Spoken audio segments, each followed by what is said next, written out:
صبح کا وقت ہے، آنکھ بھی کھلی ہے، کوئی اذان کی آواز بھی کان میں آئی ہے،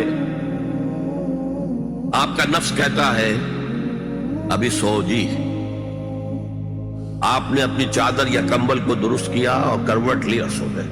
اللہ کے حکم کو پیچھے پھینک دیا، نفس کے حکم کو آگے رکھا۔ یہ شرک، اس شرک کو جاننے والے بہت کم ہیں۔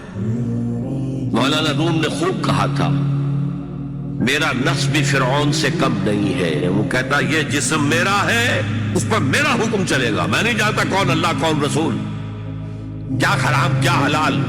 تو فرعون سے کم تو نہیں ہے میرا نفس، لیکن فرعون اس کی بہت مدد تھی، فوج تھی، لاؤ لشکر تھا، تو اس نے زبان سے بھی کہہ دیا کھل کر انا ربکم الاعلی۔ میں مسکین ہوں، غریب ہوں، میرے پاس کوئی طاقت نہیں ہے، میں زبان سے تو کچھ نہیں کہہ سکتا، اندر سے میرا نفس یہی کہتا ہے۔